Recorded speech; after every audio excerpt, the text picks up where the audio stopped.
Dale, adelante. Bueno, queridos amigos, en un nuevo programa de Malines y sus protagonistas, en esta ocasión tengo el agrado de entrevistar al coronel mayor retirado, veterano de guerra de Malvinas, Lautaro Jiménez Corbalán. ¿Cómo estás, Lautaro? Bien, Matías, muchas gracias por esta invitación y la posibilidad de hablarle a tus televidentes y a, bueno, al público en general que se puede interesar por esta, por esta causa. Bueno, ya desde el vamos, el agradecido soy yo. Es un placer poder entrevistarte. Antes de empezar, voy a decirte que uno de mis primeros libros que leí sobre Malvinas fue el tuyo, Malvinas en primera línea, y puedo decir que me voló la cabeza. Lo leí como 3 veces ya, y siempre es una fuente a consultar, y poder hablar personalmente con vos es un placer, sinceramente. Bueno, te agradezco tu comentario y sí, sin dudas el libro ese me ha, bueno, ha permitido que muchos compatriotas y personas interesadas, incluso de todo el mundo, Ujú. porque empiezan a llegar algunas devoluciones de otros países, se sientan identificados con lo que vivieron los jóvenes combatientes y en este caso, bueno, si bien yo era de alguna manera el protagonista, Ujú. me preocupé fundamentalmente en que hablaran todos aquellos que tenían que hacerlo como para, bueno, mostrar no solamente un libro en primera persona, sino que fuera una historia, te diría yo, casi en tridimensión, ¿no? Es decir, contando un hecho de distintos ángulos, como para darle mayor valor a la investigación histórica y al mismo tiempo, bueno, permitiendo que aquellos que les cuesta hablar o aquellos que incluso ya no están y Ujú. merecían tener la posibilidad de que sus compatriotas y todos aquellos interesados pudieran saber de sus historias, de lo que habíamos vivido, y no solamente de la gente de ejército, sino fundamentalmente también de todos aquellos que estuvieron involucrados en lo que se denominó la primera línea. Bueno, la verdad que con esta linda introducción vamos a ir un poquito más a conocerte a vos personalmente, y me gustaría preguntarte en dónde naciste y cómo te nació esta vocación militar. Bueno, yo soy correntino, Ujú. soy de los pagos del Chamigo. Lo que ocurre es que, bueno, mi tonada se ha ido licuando porque yo viví en muchas provincias Ujú. y, bueno, mi papá era ingeniero civil, trabajaba siempre en obras, mi mamá Sí. docente, íbamos de acá para allá. Y bueno, finalmente mi familia se radica a mediados de los 70 en la provincia de San Luis. Ujú. Y, y bueno, yo desde muy chico, ¿no? Es muy difícil para mí encontrar una fecha o un periodo. Siempre me atrajo la milicia, los Sí. soldados. Siempre estaba interesado en leer, en ver enciclopedias, bueno, tenía como una fascinación. Pero claro, la fascinación de un chico eh, y sobre lo épico, novelesco y lo cautivante que tiene el enfrentamiento y las glorias de guerreros, Sí.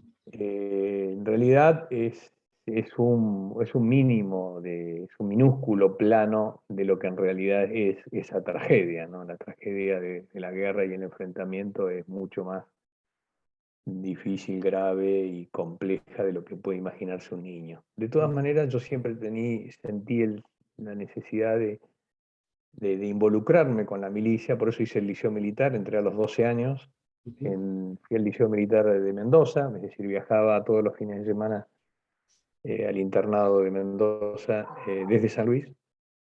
Y bueno, allí acuñé muchos amigos, hermanos que me duran toda la vida y que los tengo hoy. Ujú. Y bueno, fue mis primeros años de formación militar.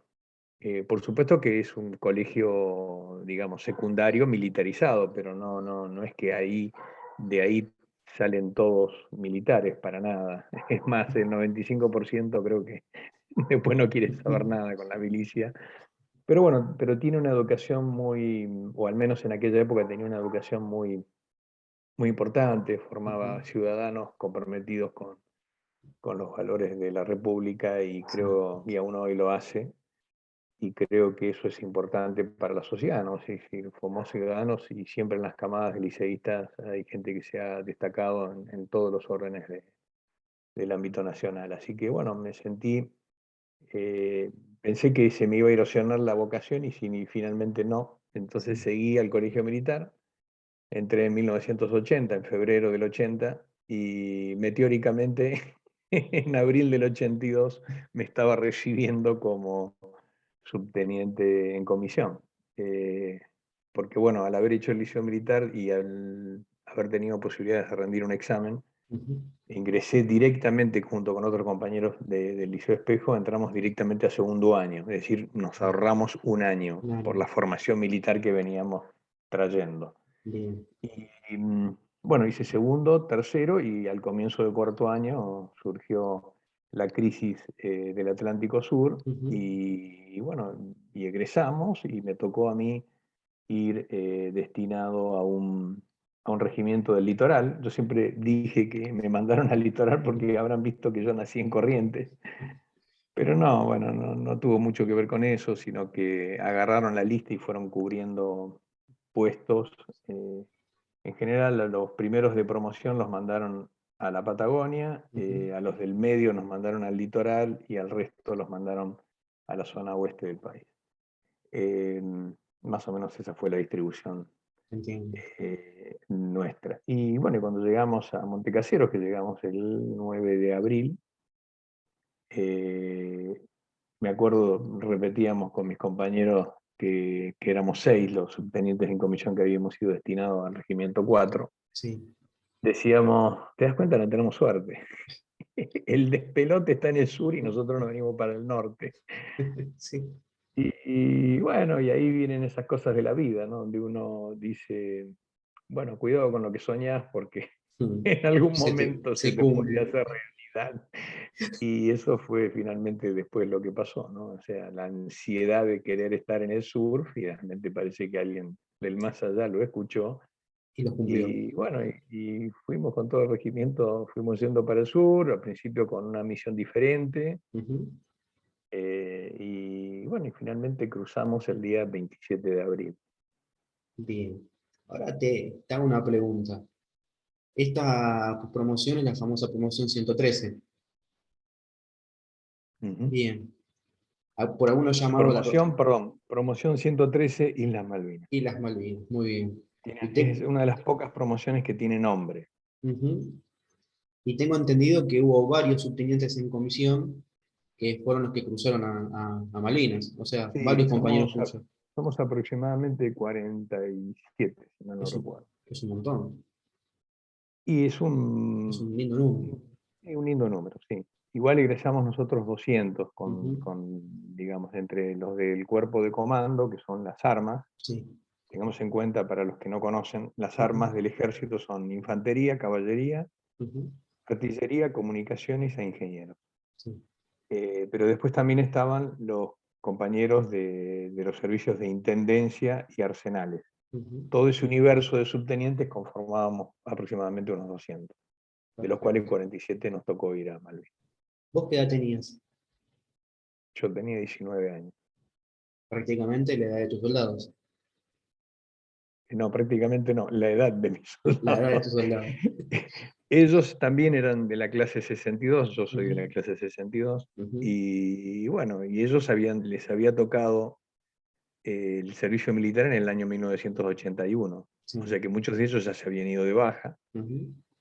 pero bueno, con la convocatoria e incluso algunos hasta voluntariamente Sí. se acercaron solos al cuartel y bueno, y se estuvieron dispuestos a sumarse al esfuerzo de lo que estaba ocurriendo. Yo, en mi sección, debo haber tenido 5 o 6 soldados de la clase 63, que eran los nuevos. Ah, mira. El resto, o sea que yo tuve casi un 90% de mis soldados eran de la clase del año 81, de la clase 62, Ya instruidos. que ya, que ya estaban instruidos. Ellos Ujú. habían tenido, yo siempre digo lo mismo, ¿no? O sea, y Sí. esto es importante también aclararlo porque eh, cuando se habla de Malvinas, parece que cada relato o cada exposición que hace un veterano es el universo completo de la guerra. No, este es el caso de mi sección, de mi regimiento, de mi compañía, perdón. Porque después ya la compañía C, por ejemplo, del regimiento, que era una compañía movilizada, Sí. esa compañía eran todos nuevos prácticamente, eran muy pocos, yo te diría que eran contados, al revés, eran contados con las manos los soldados de la clase 62 y la mayoría de los que llevaron fueron de la clase 63. Y estos soldados realmente no estaban con una instrucción Ujú. adecuada. Habían entrado en enero, en febrero y tenían 1 o 2 meses de instrucción.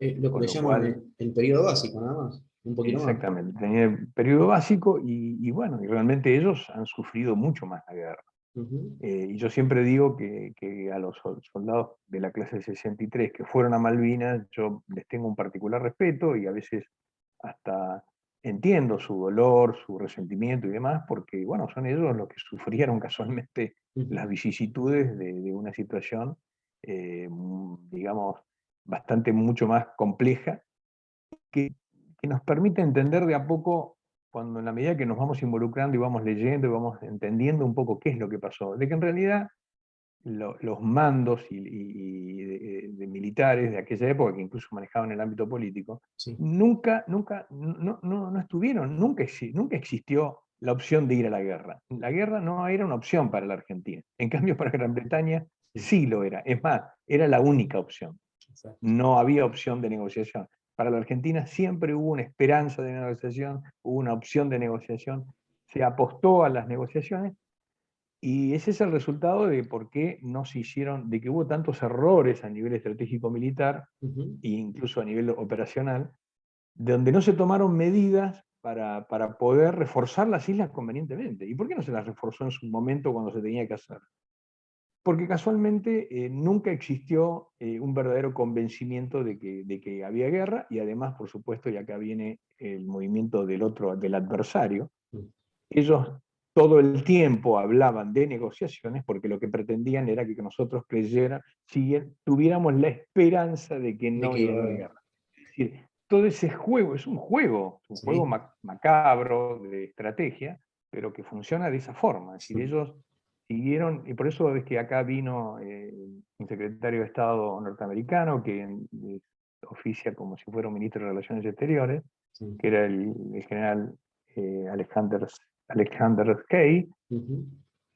y bueno, y hubo todo un proceso de negociaciones que en realidad lo único que hacía era ganar tiempo para que la Task Ah, Force, que es la Fuerza de Tarea Británica, pueda venir. ganara espacio, se reforzara, se reabasteciera y pudiera, y se lanzara Ujú. a este hecho que para ellos era reconquistar la guerra, no negociar con la Argentina. Exacto. Y sin embargo, en los foros internacionales y cada vez que se le ponían los micrófonos, Sí. ellos daban otro mensaje. Pero bueno, es parte del juego de la guerra. Por eso cuando la propuesta de las tres banderas del presidente peruano Belaúnde Terry estaba pisando fuerte, lo que hicieron los británicos fue hundir el grano como que Claro, no haya forma de negociación después de eso. exactamente. Sí, sí, como bien lo decís, es así. Como si vos decís, Porque lo que sí. había que hacer era obligarla a la Argentina sí o sí a que pise el palito, digamos, Ujú. de encontrar como única salida en el enfrentamiento. Y por supuesto que, bueno, para Gran Bretaña le sirvió no solo para revertir un proceso de desmantelamiento y de achicamiento del Estado que estaba sufriendo, Sí. eh, sino que además, bueno, obviamente consolidaron la posición política en su frente interno, Margaret Thatcher, ¿no? Que estaba teniendo sus serios problemas internos dentro de allá Así es. en el Eso imperio. no es eso no es culpa a la Junta Militar, que también tenía sus problemas internos, o los empezaba a tener, Ujú. y vio esta posibilidad como, bueno, también una salida. Pero eso, resumir todo lo que pasó a ese punto de que la Junta Militar estaba interesada en perpetuarse en el poder, es no entender lo que realmente pasó, Exacto. que es mucho más complejo, por así decirlo, y requiere una, Un una análisis. charla sí, un análisis más complejo, más Sí, completo, más detallado, y al mismo tiempo mucho más tiempo, ¿no? Porque no se agota en una charla. entiendo. Y volvemos al Lautaro de 1982. llega a Monte Caseros, Regimiento de Infantería 4. Me imagino, obviamente, llegás, sacando los 6 que viajaron con vos, no conoces a nadie. No, ¿Cuáles son no conoces tus a nadie. primeras órdenes? ¿Cómo te enteras que vas a ser jefe Bueno, de una sección? lo primero que ocurrió es, me acuerdo, nos hicieron dormir en la enfermería, ni siquiera nos llevaron a casinos oficiales, o sea, éramos como, Varias. éramos los recontra, sí, como parias, los recontra nuevos, y bueno, entonces nos presentamos al jefe de regimiento, bueno, todo el proceso normal que cuando uno llega a una unidad nueva, Ujú. y bueno, y me acuerdo que, bueno, al otro día nos dieron los destinos internos que cubría cada uno de nosotros. Sí. A la compañía de infantería A faltaba un jefe de sección, por lo tanto fue el subteniente Martínez Francisco, un Ujú. compañero nuestro. A la compañía B, que faltaba otro oficial, fui yo, eh, como jefe de la tercera sección. Y a la compañía C fueron tres, porque esa era una compañía que no existía, digamos, se armaba siempre, se armaba en el caso de necesidad. Ujú. Y esto es otra cosa importante para explicar. Sí. Lamentablemente, las unidades militares nunca tienen la cantidad de gente necesaria para funcionar como un elemento completo, con lo Ujú. cual siempre le falta gente. Sí.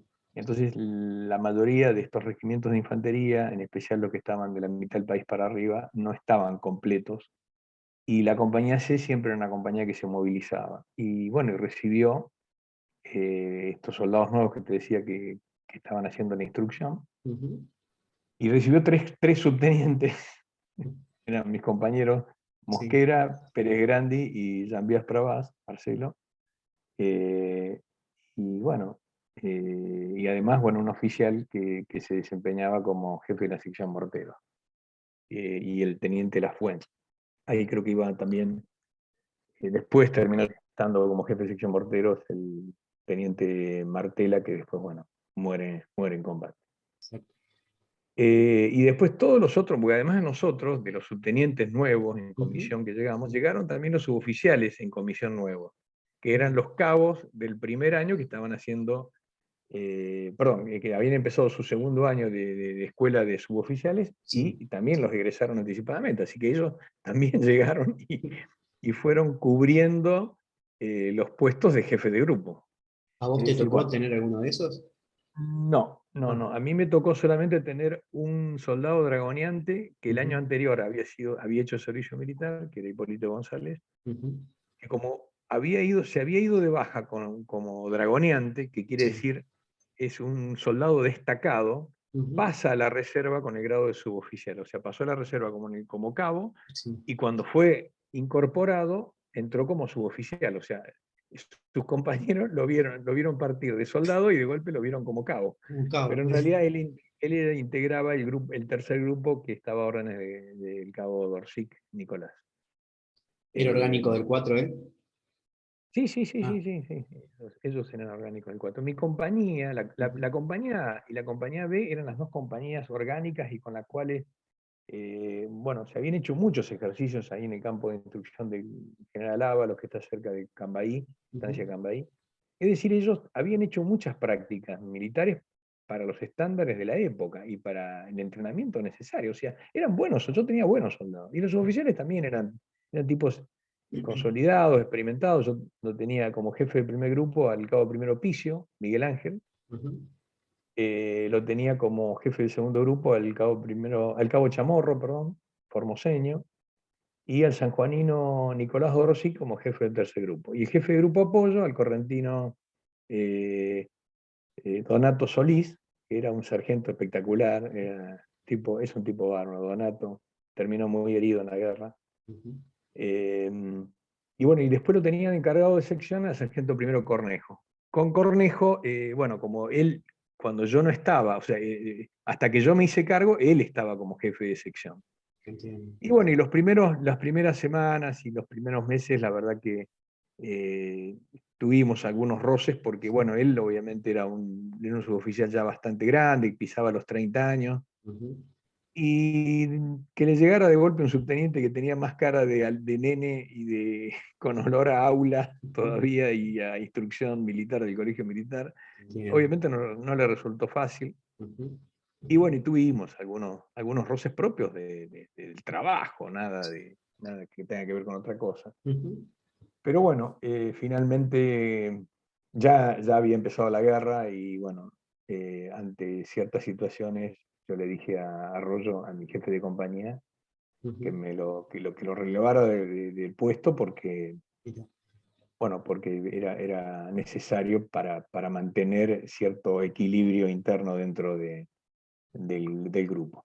Pero bueno, cuando a mí creo que ya era, estamos hablando del 10, el 11, por ahí fue, cuando me pusieron a cargo de la sección, obviamente me corría frío por la espalda, mm, porque, bueno, yo estaba asumiendo una responsabilidad bastante tiempo antes de la que correspondía por cronología. entiendo. Pero bueno, pero de todas formas, yo me sentía bastante confiado Ujú, y si bien obviamente tenía dudas y seguramente me faltaba un poco de horno, como dicen hoy, sí. me faltaba una horneada, teníamos mucho empuje, mucho convencimiento, y obviamente empecé a ejercer el mando como me gustó ejercerlo siempre y Ujú, siempre pretendí que se lo ejerciera así conmigo, que es con sí. el ejemplo. eh, Entonces siempre yo iba adelante, yo hacía las cosas, es decir, yo nada de lo que exigía no lo podía hacer, ¿no es cierto? ujú, Entonces eso fue generando un equipo de trabajo importante, la gente se fue adaptando, eh, y bueno, empezaron a entender que el subteniente joven, por más joven que era, bueno, era evidentemente el líder del grupo, de la sí. sección, y bueno, y digamos, íbamos a poder enfrentar tranquilamente lo que se nos pusiera adelante, porque estábamos no solamente convencidos, motivados por lo que estaba pasando, sino que además empezamos a ver que funcionábamos entre nosotros. Y eso, bueno, nos puso en una situación ventajosa, que cuando llegó el momento de demostrarlo, Ujú, bueno, dio al menos un resultado.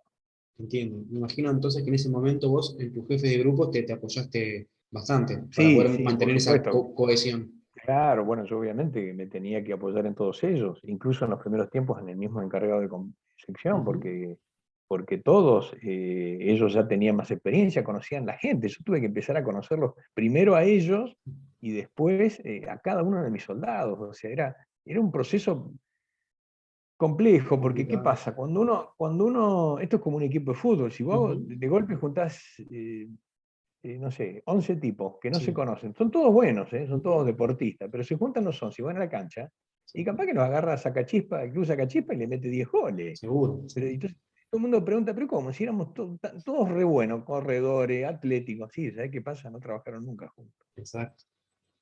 Entonces, las organizaciones militares requieren mucho tiempo de trabajo previo. Ujú, Y eso no lo podés saltear, no se compra el tiempo de entrenamiento. El entrenamiento es bastante necesario y además es bastante particular el entrenamiento militar y el sacrificio militar.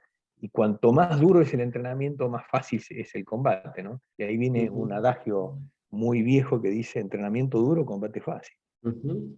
Exacto, Y bueno, exacto. y así fuimos avanzando, y yo me acuerdo cuando fuimos a Comodoro Rivadavia, que estuvimos como 15 días, yo todos los días salíamos y hacíamos instrucción, o sea, yo no perdí un solo día para aprovechar y ganar el tiempo, Excelente. por- Bien. porque eso, bueno, no sabíamos qué iba a pasar, no sabíamos si Ujú, íbamos a tener guerra o no, todo el ujú, mundo confiaba, e incluso yo, ujú, confiábamos, porque era lo que se transmitía en el aire, de que iba a haber un arreglo diplomático. ujú. Pero yo dije, ¿y si no?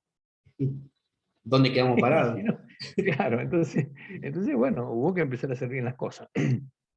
Tal vez yo, fundamentalmente porque al ser tan novato, Ujú, tenía que convencerme y demostrar que estaba haciendo bien las cosas. Entonces, eso me terminó ayudando frente al esquema de lo que pasó después.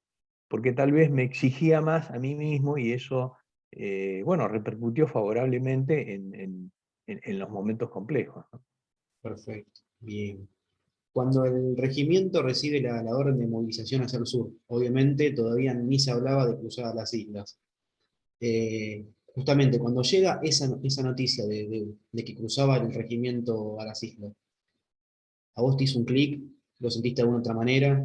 Sí, sí, bueno, porque el primer digamos, la primera sorpresa, o al menos la primera llamada de atención fue que nos íbamos al sur. Entonces ahí ya nos pusimos contentos, porque ya Mm. por lo menos estábamos cerca de la zona de las islas. Pero Sí. nunca en ese momento nos dijeron que íbamos a Malvinas, así que para nosotros fue una gran sorpresa cuando el 26 de abril nos dijeron mañana cruzamos.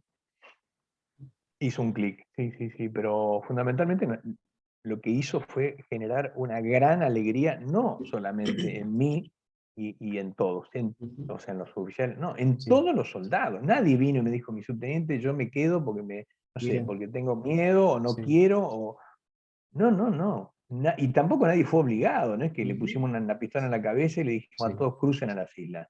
Así que eso tiene que quedar muy en claro, de que todo Ujú. el mundo fue contento. Ujú. Está bien, éramos inconscientes porque éramos unos muchachos jóvenes, Ujú. que seguramente lo que deseábamos era la aventura, porque en el fondo también pasa eso. Uno quiere participar de la historia y la Bueno, historia estaba transitando por ese lugar, entonces exacto. queríamos ir ahí, queríamos estar en el lugar que tantos años había estado, bueno, en una situación especial, en manos extranjeras, y que en Ujú. este momento las habíamos recuperado, y con lo cual nos sentíamos totalmente diferentes, felices, contentos, se había hecho justicia a nivel histórico, Sí. con lo cual estábamos todos felices. Pero claro, éramos unos grandes inconscientes. Vale la aclaración. Cuando pisás Malvinas, ese 23 de abril, ¿qué sentiste? Y lo más No, el, importante, 20 el 27 de abril. el 27, disculpa. ¿Y cómo te recibió el famoso clima de Malvinas?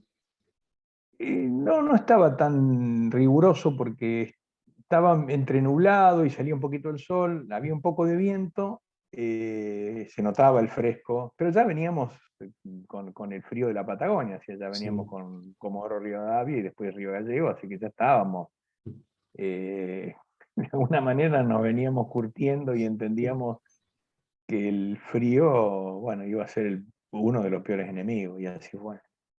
Eh, y me acuerdo de haber bajado las escalinatas del avión. Ujú. Nosotros viajamos en un avión de línea que le habían desmontado los asientos. Sí.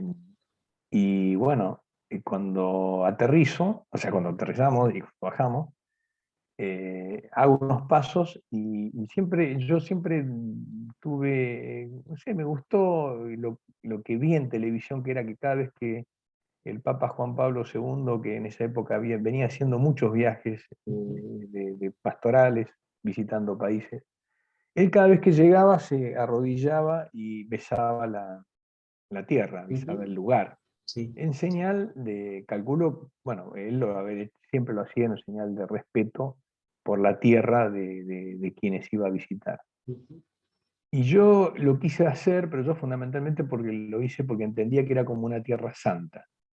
Era una tierra recuperada, era una tierra anhelada, era una tierra que había generado muchas generaciones de expectativas, Ujú. y que finalmente yo era un afortunado como otros, como todos los que habíamos ido, Sí. de poder estar viviendo esa historia. Entonces me arrodillé y besé la pista. Me acuerdo que al principio me miraron varios como diciendo, este está más loco con una cabra, pero cuando yo me paré, se ve que otros entendieron el metamensaje de lo que había Ujú. hecho y hicieron exactamente lo mismo.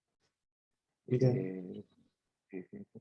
Fue muy, bueno, eso no me lo olvidé nunca, bien, y creo que incluso está relatado así en el libro. en el libro, exactamente.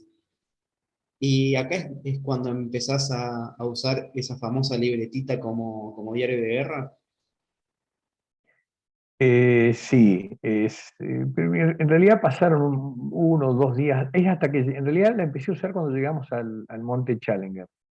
Eh, Porque ahí fue, apenas llegamos, medio todo fue muy, muy vertiginoso, muy rápido, nos fuimos del aeropuerto Ujú. con los bolsones que llevábamos cada uno, y bueno, y acampamos más o menos a unos 2 kilómetros del aeropuerto, Sí. porque había que descongestionarlo. Era impresionante la cantidad de gente que había en el aeropuerto, de cargas, de aviones que entraban, salían. Ujú. Bueno, y nosotros habíamos cruzado ya con una con un anuncio del Reino Unido de que había un bloqueo, con lo cual se podía derribar cualquier avión. Es decir, no Ujú, fue fácil el cruce, ujú. fundamentalmente porque sabes si en cualquier momento Te se bajaba. termina todo, ¿no? Ujú, Es así. Y yo lo que pedía fundamentalmente, me acuerdo en mis oraciones, era que me diera Dios la oportunidad de pelear en tierra, porque era la forma que al menos, eh, bueno, me sentía un poco con alguna oportunidad. ujú. Pero morir en un transporte aéreo y que no tengas posibilidades debe ser de lo peor. Bueno, y estuvimos ahí y al otro día, eso fue el 27, el 28 de la mañana, el día terriblemente malvinero, Ujú. viento, frío, lluvia. Cambió Y así, totalmente. bueno, y cambió totalmente. Y bueno, y ahí fuimos caminando, hicimos una marcha con todo el equipo, con lo cual fue también bastante penoso, porque en general esos bolsones van en vehículos Ujú, y nosotros solamente el armamento y el equipo aligerado, nada sí. más. Pero bueno, en ese caso había que llevar, y hay fotos que lo testimonian, Ujú. era, fue, fue parecido a la retirada rusa de Stalingrado, ¿no? O la alemana de Stalingrado, una cosa horrible. Sí. Eh, bueno, llegamos al Monte Chane, hicimos casi 18 kilómetros. Y bueno, y ahí nos ubicamos porque el regimiento tuvo que ocupar posiciones ahí. Es decir, las primeras órdenes que llegaron fueron esas. También el regimiento, ese primer día que llegó, Sí. en realidad lo ocurrió esto el 28, al día siguiente. Nosotros llegamos al 27, al día siguiente ya les segregaron una de las compañías, que fue la compañía A, que era la del teniente primero Mouti, Ujú. y ahí, bueno, fueron la compañía completa, quedó agregada a la brigada décima porque después fue destinada, fue enviada a la península Freycinet, es decir, al norte, Ah, porque toda la zona norte estaba desguarnecida, entonces ahí estaban las alturas del monte 12 O'Clock, Love ujú. y Long Island. Es decir, que bueno, esa compañía ocupó fundamentalmente esas alturas para dar básicamente una alerta temprana y generar algún tipo de resistencia si es que existía un desembarco por la zona de la península Freycinet. Es Ujú. decir, que ya el Regimiento 4 quedó amputado en una compañía. Sí. Eh, También mi compañía B,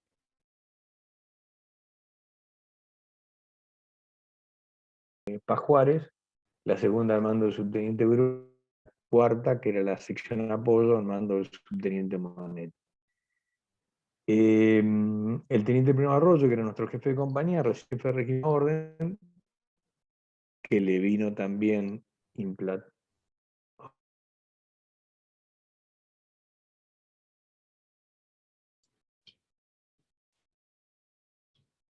Bueno, entonces, retomando la explicación, Ujú. la primera sección recibe, bueno, la orden de quedarse como custodia de la casa del gobernador. Es decir, que mi compañía ya había quedado con una sección menos. Estas segregaciones y estas amputaciones a las organizaciones después fueron muy sentidas en el resto de la campaña y bueno, y obviamente dieron lugar a un sinnúmero de problemas, ¿no? Sin embargo, así todo, bueno, tratamos de cumplir con lo que se nos imponía y Ujú. cuando llegó el momento del enfrentamiento, bueno, se hizo lo que se pudo. Entiendo. Y ahora ya que mencionaste a tu compañía, que era la B, ¿cómo estaba formada la compañía? Bueno, la compañía B tenía, como te dije, tenía tres secciones de tiradores y una sección apoyo. Ujú, Éramos aproximadamente unos 120 hombres y, y bueno, yo estaba a cargo de la tercera sección. La primera al mando del subteniente Paz Juárez, que quedó en Puerto Argentino en custodia de la Casa del Gobernador. La segunda al mando del subteniente Bruní, que entre paréntesis, estos dos subtenientes yo los conocía y los conocía muy bien porque ellos eran de la promoción anterior del Colegio Militar, y en particular mm, Bruní, que había sido cadete de mi compañía. Entonces, con ellos realmente tenía un poco más de confianza. ujú. En cambio, bueno, Monetti también después entré en mucha confianza, pero él era subteniente ya viejo, Ah, era del tercer año, entonces ya claro. estaba más adelantado. Él estaba y de- como apoyo. él estaba jefe de la sección de apoyo. Ah, Y además oficiaba de oficial ejecutivo, es decir, el segundo al mando de la compañía en el caso de baja del jefe de compañía. bien. Y bueno, nosotros nos desplegamos en el Monte Challenger y estuvimos ahí. Después nos llegó la orden de ocupar posiciones mirando hacia el mar, es decir, mirando hacia el sur. Ujú. Eh, y bueno, y después de unos días, más o menos una semana y media, ya transitado mayo, y además habiendo ocurrido ya todo lo que pasó, que fue el bombardeo, es decir, que ya había empezado la guerra prácticamente, más allá de que seguíamos creyendo en Reyes Magos, Sí, la guerra seguía avanzando. sí, Pero bueno, nos terminamos cambiando de posición y fuimos, y digamos, retrocedimos un poco en dirección a Puerto Argentino, al Monte Harriet, y ocupamos posiciones ahí. La compañía B, a partir del 12 de mayo, ya se ubica en el sí. Monte Harriet. Después el resto del regimiento, cuando se produce la caída de Darwin y hay que cambiar totalmente el frente del dispositivo, ya no mirábamos al sur, sino que mirábamos hacia el oeste. Ujú. Bueno, ahí el regimiento hace un cambio de posición el 30 de mayo, y se dirige a ocupar gran parte del Monte Harriet y el Monte Dos Hermanos, con la Bien, compañía C. bien. Entonces, ustedes pasaron de ser como una especie de reserva a transformarse en primera línea automáticamente. Claro, esa fue la realidad. En Qué realidad estábamos cambio. como reserva del dispositivo de Puerto Argentino, Ujú, y una vez que cae Darwin, bueno, y los ingleses venían desde el lado oeste, ujú. nosotros quedamos como primera línea. En realidad, nosotros y parte del Regimiento 7, es la compañía B7 que estaba ubicada en Monte London. Es decir, London, dos hermanas y Harriet Sí, conformaban una como un escudo defensivo ujú. de la posición de Puerto Argentino. Y bueno, es como se organizó la defensa dentro de las posibilidades que había. Perfecto. Si nos tenés que contar un poco cómo es el Monte Harriet, ¿cómo lo describirías? Y el Monte Harriet es como si fuera la columna de un dinosaurio, digamos, Mm, porque es como muy alargado, o sea, es alargado sí. en sentido este-oeste, Ujú, pero después tiene, digamos, laderas sí. bastante bien marcadas del lado norte y sur. Es decir, es como si fuera una gran espina dorsal de uno de estos mamíferos prehistóricos, ¿no? Esa Entiendo. es la forma que tiene el monte de Harriet. Muy rocoso, ¿no? Eh, en sus partes superiores, sí, muy rocoso, y también abajo, sí, había piedras por todos lados, en Ujú. realidad. Por un lado ayudaban, pero por otro lado entorpecían, porque los proyectiles de la artillería enemiga, tanto de campaña como naval, que explotaban, te imaginas que multiplicaban la posibilidad de esquirlas, Es que, porque las piedras reventaban y saltaban para todos lados. Entonces no sabes si te agarraba una piedra, una esquirla. Bueno, había que encontrar un hueco para protegerse. Y entiendo. además era difícil trabajar esa tierra, porque es una tierra turbosa, entonces prácticamente las posiciones estaban como elevadas, construidas hacia arriba, más que para Ujú, abajo. entiendo. Porque bueno, hacia abajo cavabas un poco y te encontrabas con Ah, el agua, ¿no? Y entonces era algo que nadie quería, tener agua en los pies. ¿Qué entiendo. pasa? Entonces usaban las piedras como para armar protecciones. Claro, armábamos, sí, más que piedra era cortábamos tepes de turba, Sí. entonces armábamos los parapetos y después del lado de adentro yo les hice forrar en piedras para Ujú, que, imaginándome la entrada de una esquirla o de la onda expansiva, lo que fuera, que lo por pare. lo menos la piedra parara algo, porque la turba tampoco te va a parar. Pasa de largo, te entiendo, sí. Claro, digamos, un pedazo de hierro incandescente que viene a una velocidad impresionante, la atraviesa, es Ujú, como si fuera una pared atravesada. te entiendo. Tampoco teníamos experiencia, pero gracias a Dios, cuando empezaron los bombardeos y las cosas, bueno, empezamos a volvernos, te diría yo, veteranos. Que veteranos es en el fondo tener experiencia de algo. Exacto. empezamos a comprender que los proyectiles, es decir, que la turba en el fondo nos favorecía en muchos aspectos. ¿Por qué? Porque el proyectil entraba un poco más, se explotaba y es como que toda esa esponja de material orgánico, que es la turba, terminaba como absorbiendo parte de la explosión. Y si bien la explosión existía y se veía y era bastante impresionante, la efectividad de la carga explosiva se reducía. Te entiendo, te entiendo. O sea, por un lado, si pegaba en la piedra, se multiplicaba, pero si pegaba en la turba, de alguna manera había un beneficio, por así Era un decirlo. un 50 y un 50, depende de ver dónde pegaba. Y vos Tal cual. que nos contaste que del Challenger se replegaron a lo que fue parte al Harriet y parte al Dos Hermanas. En ese sentido, ¿cómo se distribuyó el regimiento? ¿Quién quedó en cada lado? En el monte Dos Hermanas, que tenía casualmente, como la palabra lo dice, dos montes, en Ujú, uno, el monte Dos Hermanas Norte, quedó, digamos, la jefatura de la compañía C, ujú, la primera y la segunda sección y la sección apoyo. Y en el Dos Hermanas Sur, que estaba un poquito más adelantado mirándolo desde arriba, ujú. en relación al oeste, ahí estaba la tercera sección del subteniente y mi compañero, Marcelo Llambias Pravas.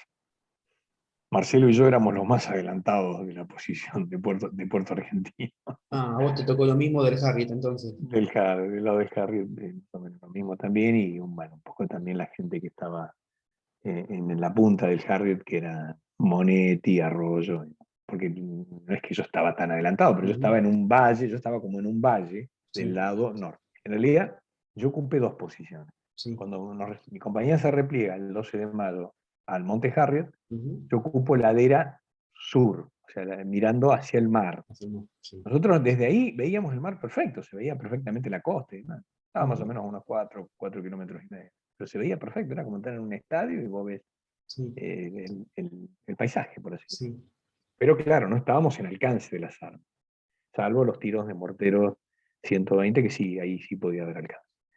Eh, pero cuando se produce el cambio de posición y viene todo el resto del regimiento, yo me traslado, hago un cambio de posición, me voy a la ladera norte, y donde yo había ocupado posiciones, que incluso quedaron armadas y demás, las Mm, ocupó parte de la gente de la Compañía Comando y Servicio de la Brigada 3 y del sí, Batallón Logístico 3, que eran la famosa esta sección olvidada sí. sobre la cual estoy escribiendo hoy en día. Ya Ellos que, ocuparon esa ladera. ya que sacaste esto a colación, ¿cuándo se agrega este personal a ustedes como refuerzo? Se agrega aproximadamente el 13 de mayo. Ellos van al Monte Ah, Challenger. sí. Nosotros ya estábamos en el Harry, pero ellos van al Monte Challenger y ahí Ujú, están hasta fines de mayo, y después cuando el regimiento hace su cambio de posición general, esta gente viene y ocupa posiciones en la ladera sur del Monte Harry, que era donde yo había estado antes. Y ahí quedan agregados al ujú. regimiento. Perfecto. Bien. Primero quedan a órdenes de un capitán, que era el jefe de esa compañía, Ujú, pero bueno, el capitán tiene un problema después, un problema de salud en los pies, se ujú, evacúa sí, y quedan todos a órdenes del teniente Pablo Oliva, que entiendo, has hablado con él, no sé si él ya contó su historia. ¿No? sí, lo he entrevistado. Bueno, Paradójicamente era de comunicaciones y quedó a cargo como infante. exactamente. Sí. Sí. Otro que la vida le jugó también uno. Pero él era subteniente de infantería de reserva, él había hecho el liceo militar, Ujú, y creo que eso también le tiene que haber ayudado mucho, seguro. porque bueno, a ver, de todas maneras, él era un oficial y un oficial del ejército, y Ujú, era un soldado, pero ¿qué pasa? Por ahí la gente no lo entiende, y una cosa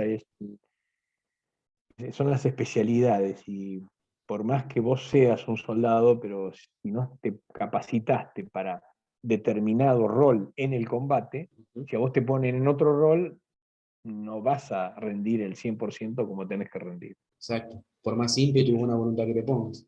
Es así. exactamente. Esto es Bien. Y volviendo a lo que fue la distribución del Harriet, para entender un poquito cuando nos cuentes cómo fue el combate después.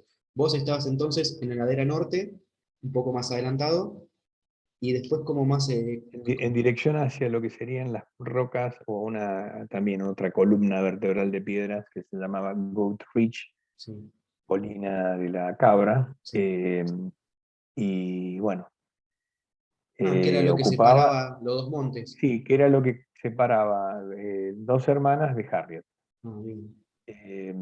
Sí, eran una altura de paredes bastante elevadas, pero bueno, yo no llegaba con mis efectivos, así que mi sección ya de por sí estaba sumamente sobreextendida. Ujú, Por doctrina yo debería haber ocupado 400 metros y estaba ocupando 700, así que ujú. éramos un colador, Sí, si se quiere. había hueco por todos lados para que entre. Había hueco por todos lados, pero había que cubrir esa distancia porque la distancia era lo que había y era lo Ujú. que te imponían y en la orden había que cumplirle. Bueno, sí, la guerra es la Sí, guerra, no, exacto. no ocurre lo que uno quiere que ocurra, ocurre lo que ocurre. Y en base a eso uno debe aplicar todo lo que sabe y Exacto. encontrarle la forma y encontrarle la vuelta, porque la guerra es una desempeñarse en un conflicto, como en cualquier actividad de la vida en definitiva, es Ujú, encontrarle solución a los problemas. ujú. ¿Vos estabas cerca de la posición del jefe de regimiento? Eh, a ver, si tuviéramos que ponerlo en línea recta, Ujú, diría que aproximadamente a unos 300 metros, en línea recta, pero había que subir toda la ladera sí. y llegar a la cumbre donde estaba el jefe de regimiento, que era, ahí tenía el puesto de comando él. Ya que lo mencionamos, ¿cómo fue el teniente coronel Soria en su momento como jefe de ustedes? El teniente coronel Soria era un soldado que estaba formado, era muy erudito, por así decirlo. Ujú, Había hecho la escuela de guerra argentina y había hecho la escuela de guerra también en Francia. ujú, Y era un soldado bastante conocedor de lo que era la guerra, al sí. menos teóricamente, ¿no? Eh, y yo creo que él sabía perfectamente las condiciones en las que estábamos, y él después, bueno, esto yo lo corroboré años después y lo hemos Ujú, charlado muchas veces. sí. Él, bueno, sabía que nuestra situación era sumamente compleja, me refiero Ujú, como país, no solamente como regimiento. Pero además el regimiento estaba haciendo, bueno, digamos, sufriendo las consecuencias de que la logística, que en ujú, definitiva define la guerra, sí. la logística no había pasado y lamentablemente al no pasar por modo naval, que era lo que tendría que haber ocurrido, Ujú, la Brigada 3 entró a penar la ausencia de un montón de materiales y efectos que necesitábamos para hacer la guerra, para operar como organización, un regimiento. entiendo. Y, y bueno, y él era un buen hombre, o sea, fue un buen profesional, Ujú, quizás no lo que yo hubiera esperado como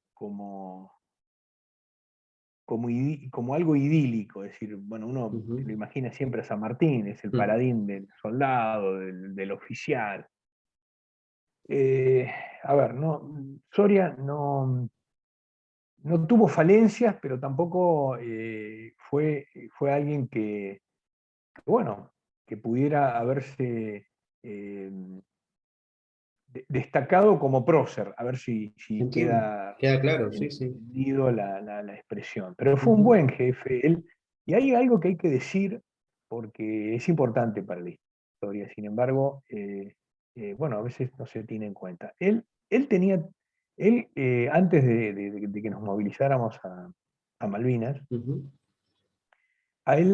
bueno, él ya estaba enterado de que tenía un hijo con cáncer. Y la verdad que él tendría, desde el punto de vista humano, y Sí. yo ahora que soy padre me pongo en sus zapatos, Ujú, y la verdad que con un hijo con cáncer vos no tenés realmente muchas ganas de hacer nada. Es muy, muy fuerte, muy doloroso, y es algo que lo vive cada uno en su propia piel. Sin embargo, él hizo un esfuerzo sobrehumano para tratar de cumplir, de cumplir su rol de jefe y de estar con nosotros. Él siempre estuvo, él no tenía nada preferencial, él estaba estaba en el Monte Harriet, soportó soportaba los bombardeos como los soportábamos nosotros, y bueno, y él hizo lo que pudo. Yo la verdad que le tengo un gran respeto, el- el- y bueno, y siempre siempre dije bueno, habíamos tenido un jefe que estuvo presente al menos, y eso para nosotros fue importante. En cambio, el rol que tuvo el segundo jefe de regimiento, que era el mayor Cordón, este hombre no estuvo a la altura de las circunstancias y lamentablemente, bueno, después tuvo que sufrir un proceso de justicia militar Ujú. y se lo condenó, así que sufrió las consecuencias de una mala actuación. De su propia actuación, te entiendo. Que si no me equivoco, él pasó a Los Hermanos, ¿no? Claro. Bien. Él, como un intento también de darle una oportunidad de que se reivindicara en su comportamiento, en sus actitudes, en su desenvolvimiento diario, Ujú. bueno, obviamente como había que formar dos posiciones separadas y Sí. bastante alejadas y casi sin apoyo mutuo, por así decirlo, donde estás casi con solamente el apoyo de morteros como coordinación de un lado y a otro, lo puso al mayor Cordón a cargo de esa posición, de la posición del Monte Dos Hermanas. Pero lamentablemente no tuvo un comportamiento adecuado y al Ujú. punto tal que tuvo que mandarlo a un capitán, el jefe de regimiento, que fue el capitán López Patterson, que finalmente es él el que se hace cargo y, bueno, y está a cargo de los combates que se desarrollan en el Monte eh, Dos Hermanas. Entiendo. Así que, pero bueno, esto tampoco hay que, digamos, sorprenderse demasiado. En la guerra Ujú. hay valientes, hay héroes. Hay valientes, hay no tan valientes y hay cobardes. Exacto. Es tan simple como eso. Y están en todas las jerarquías y Ujú. estuvieron en todas las fuerzas. Ujú. En todas las fuerzas tuvieron exactamente los mismos problemas. Te entiendo. Hay un dicho que dice que la guerra saca. Pero a ver, pero lo importante es aclarar que mayoritariamente Ujú. la gran mayoría del comportamiento en combate, yo esto lo estudié mucho, incluso creo que está trabajado en el libro, el comportamiento en combate a mí me entusiasmó porque no es algo que estaba muy trabajado y sin embargo yo me di cuenta que el 66% de todos quienes integrábamos una organización eh, fuimos valientes porque estuvimos expuestos a la peor de las situaciones, que es la guerra. Y bueno, y se peleó como se pudo y se hizo lo que se pudo, pero de ahí a querer endilgar que por estos casos aislados eran todos cobardes o no estuvieron a la altura de las circunstancias, la verdad es no tener idea y además es algo que tiene mala intención. Entiendo, perfecto. Perfecto, y quedó bien claro. Ahora que, volviendo a lo que fue ya Malvinas, fines de mayo, principios de junio, tengo entendido que el sector donde estaban ustedes recibieron como unos ataques en los cuales los ingleses hacían como un tipo de exploración para ver con qué se iban a encontrar, referido a ustedes. Claro, ¿Cómo sí. lo vivieron ustedes esos ataques? Y bueno, pero antes de entrar en eso en Sí. detalle, hay que aclarar que los ingleses disponían de información satelital, pero fundamentalmente le era útil desde el punto de vista de los movimientos navales. Ujú. No había tanta resolución en esa época para saber dónde estaban las posiciones en detalle, así que se tuvieron que apoyar a su vez en fotografías aéreas, incluso hay muchos archivos donde muestran las fotografías aéreas que hacían los propios Nimrod o los Harriet Ujú. en sus corridas, sacaban fotografías y bueno, iban pintando de alguna manera la carta de situación. Pero así todo, los comandantes tácticos de batallón británico necesitaban tener una evidencia de con lo que iban a chocar. Es decir, en eso son muy profesionales, ¿no? Iban a arriesgar más de la cuenta y querían saber cómo se comportaba el enemigo. Y así fue como, bueno, digamos, las alturas de Dos Hermanas y Harriet, las atacan parte de los Royal Marines de la Brigada 3 de Comandos Royal Marine. Y al Monte London los atacan los paracaidistas británicos. En el caso del Regimiento 4, que estaba en Dos Hermanas y en Harriet, digamos, en la zona de Dos Hermanas, era la zona de responsabilidad del Comando 45. Ujú. Y la zona del Monte Harriet le tocaba la responsabilidad al batallón de 42 Comando Royal Marine. Es decir, que ahí había 2 batallones para atacar lo que podríamos llamar una, 2 compañías, es decir, la relación numérica de por sí ya es 3-1, Sí, numérica pura, es sí. decir, de combatiente a combatiente, pero después yo hice también el cálculo y le sumé ya los apoyos de artillería, de logística y otras variables más que se suman, y Ujú. en algunos momentos y en algunos lugares hubo una superioridad británica de lo que se puede llamar 9-1 o 6-1. Es decir, Muchísimo. era abrumadora. Pero bueno, de todas maneras, volviendo un poco a tu pregunta, sí, Sí. en los primeros días, el 3 de junio se produce el bautismo de fuego terrestre de choque de infantería en el Monte Wall. Choca una patrulla de exploración de Royal Marine contra la avanzada de combate de nuestro regimiento, que estábamos en Harriet. Ujú. Eh, y casualmente la gente digamos, nuestra, Argentina, que estaba en ese puesto observatorio, o estaba llegando a ese puesto observatorio, eran de mi sección. Ahí estaba el cabo Dorsic y 4 de sus soldados, que era la dotación de ese puesto observatorio. Sí. Ese combate, bueno, resulta también un hecho muy, muy fuerte en los primeros minutos, dura aproximadamente 5 o 10 minutos, Ujú. y finalmente ambos dos, bueno, ahí yo pierdo mis 2 primeros soldados, los 2 primeros muertos, Padre Celso y Ledesma, Ujú. y que mueren instantáneamente, ahí es casi como una emboscada, y después, bueno, pero ¿qué pasa? Los británicos que estaban ahí, que eran de la sección de exploración del 42 Comando, Ujú. al mando de un teniente, se repliegan. Y los nuestros también, es decir, que queda como una zona, como una tierra de nadie. Después el combate que sigue fue el 6 de junio en Dos Hermanas. Ahí combate mi compañero Marcelo Llambías Pravá, que se encuentra también, choca contra la exploración del 45 Comando. Es decir, lo que estaban haciendo era tantear las posiciones, ver a dónde estaban efectivamente y cuál era el nivel de respuesta de las tropas argentinas. Esos 2 combates fueron diurnos, aunque con poca visibilidad. El 3 de junio había un poco más de visibilidad, pero el 6 de junio había mucha neblina. Era la tarde y había mucha neblina. Sí. Pero después todos los otros combates que siguieron, incluso el 8 de junio, donde ahí entro en combate yo, tengo mi bautismo de fuego, eh, ahí atacan 2 secciones, una de la compañía acá, al mando del teniente Mark Towson, con quien hoy por hoy tengo una relación particular, porque he logrado comunicarme con él y bueno, tenemos una muy buena Ujú. relación, Ujú. casi de amistad. Eh, y, y bueno, él venía al mando de esta sección de Royal Marine. Y después de un tiempo largo, de muchos años de comunicación entre los dos, él Sí. me confesó cuál era su misión, que incluso la tengo que corregir en la nueva edición de este libro, porque él me dijo que la misión con la que él había ido hasta el Monte Harriet Ujú. era capturar un prisionero argentino. O sea, Mm. él no solamente iba a explorar, a ver qué pasaba, qué había y demás, sino que la misión que tenía era capturar un prisionero. Wow. Para interrogar, me Eh, imagino.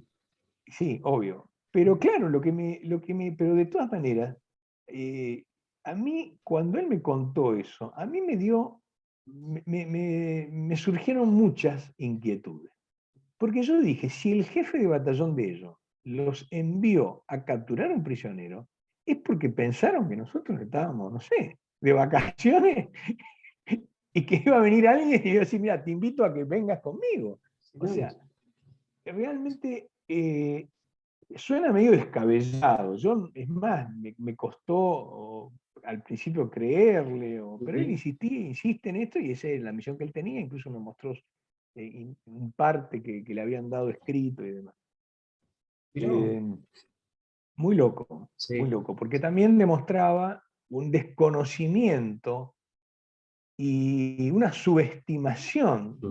de lo que nosotros éramos capaces de hacer. Pero claro, ¿por qué les pasaba eso a ellos?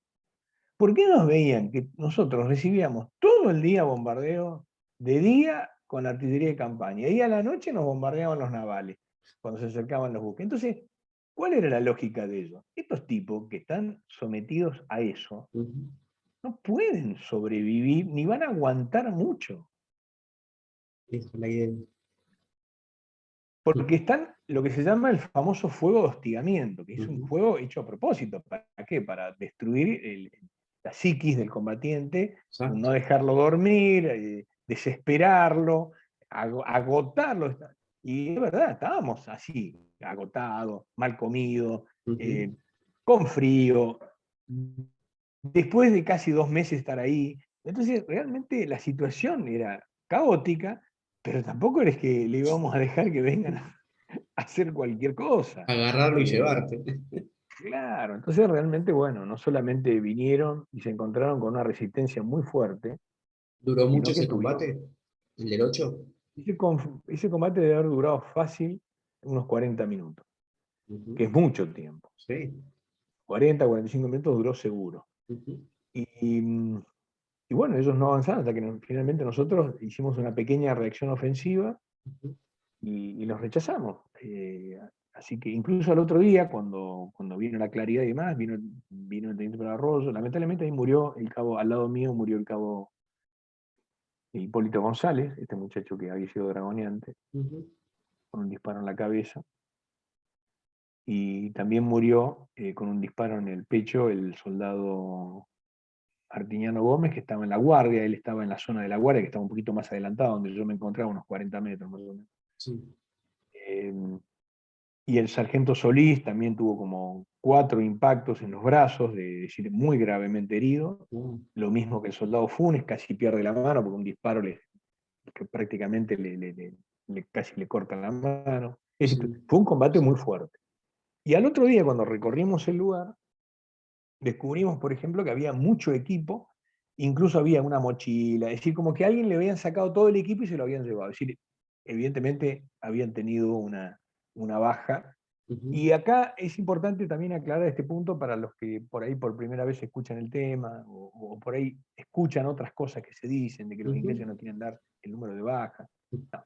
Cuando uno habla de bajas, está incluido muertos, Sí. heridos, desaparecidos y bajas administrativas que no están en el lugar de combate, ya sea por enfermedad, porque le ordenaron que se vaya o por lo que fuera. Es Ujú. decir, ese conjunto, ese universo de lo que acabo de mencionar, muertos, heridos, desaparecidos.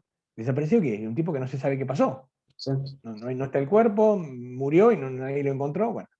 O administrativo, ya sea que se tuvo que ir porque le ordenaron que se vaya, porque lo llamaron o porque lo que fuera, no está Ujú. más en su puesto de combate, esos son bajas. Las bajas, o sea, los muertos, perdón, son, los muertos son muertos, no se pueden negar ni mentir. No sé, porque es inadmisible que en una sociedad como la británica pudieran pasar tantos años ocultando fallecimientos. No es así. Se entiende. Lo que sí, evidentemente, hubo una manipulación, y en eso me consta, porque tal vez, no sé, bueno, no sé, una cuestión de política de ellos, es el tema de los heridos. Los heridos sí los han manipulado y bueno, eh, no sé cuál es el objetivo, pero de todas maneras, ellos dan una cantidad de heridos, aproximadamente unos 30 heridos esa noche y 2 muertos Ujú.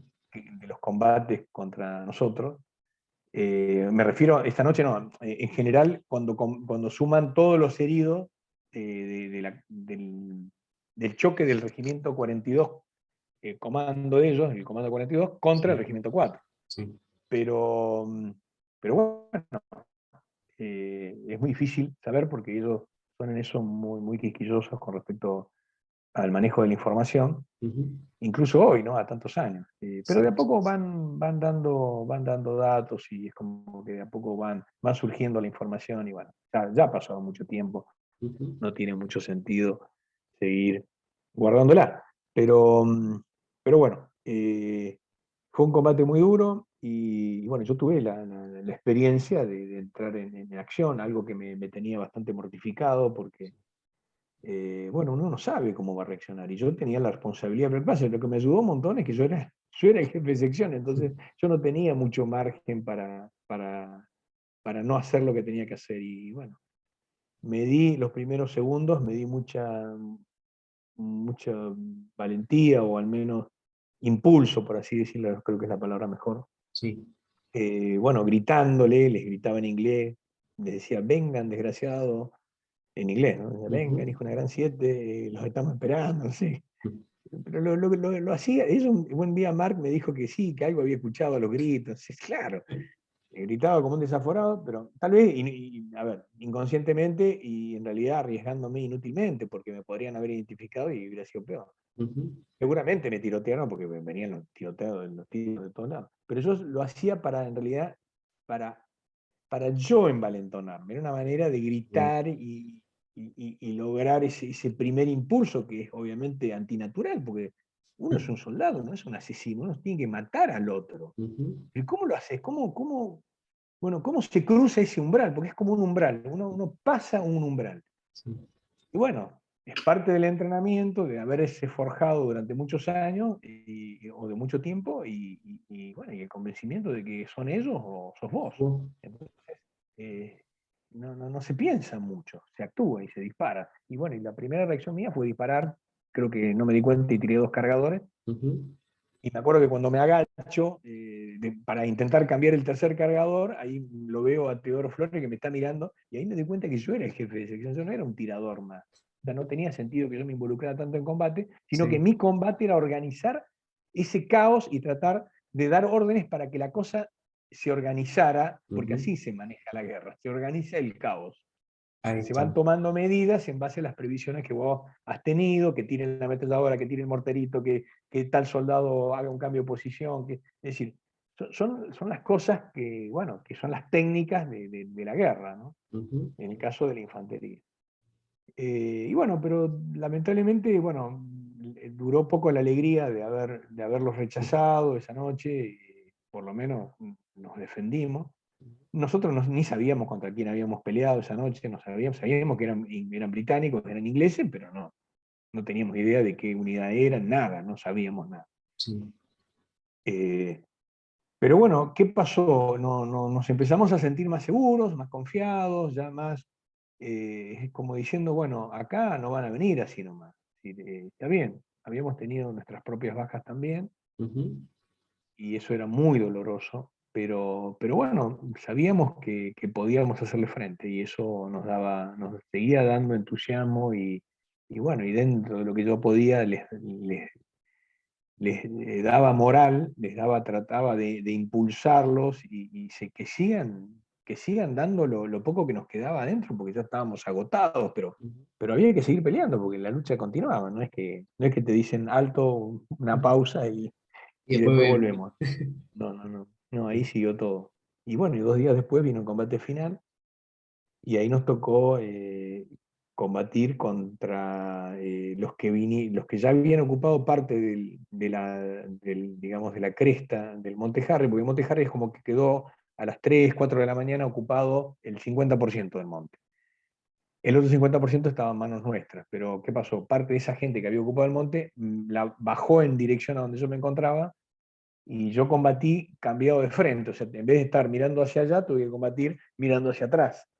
Y ahí fue el combate final que yo tuve contra esas secciones, 2 secciones, que eran la cuarta y quinta sección de la compañía L, que era la del capitán David Wynne, que también vino hace unos años, y yo me hicieron una entrevista eh, con la cual, bueno, eh, pude conocerlo y intercambiar opiniones y cosas que hacen a camaradas eh, de la guerra. En el fondo, nosotros hoy por hoy nos vemos con una mirada muy, muy distinta del enemigo. A ver, sí, somos adversarios, tenemos Ujú. posiciones políticas diferentes. Sí.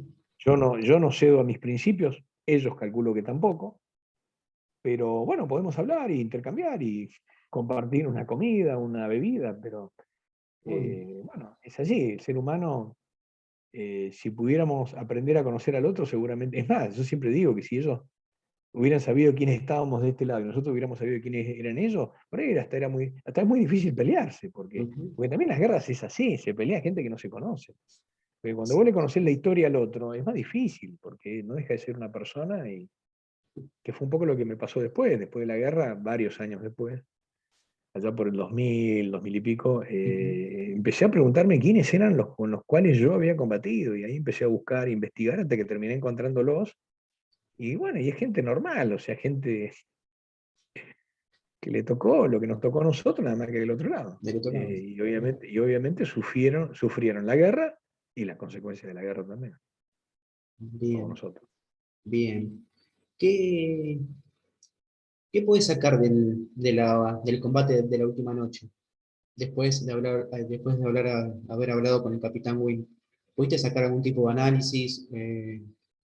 Sí, evidentemente ellos tenían una gran ventaja, que era que el Monte Harry es muy extenso, era muy largo, y no había efectivos para cubrirlo por todos lados. Entonces, bueno, muy inteligentemente, el comandante de batallón, que era el teniente coronel Nick Baus, dijo: acá hay que hacer un ataque clásico, es decir, tomó una compañía, la apostó en el Monte Wall, la enfrentó contra la parte de nuestra compañía que estaba ahí en la punta del Harriet, y provocó lo que se llama el aferramiento.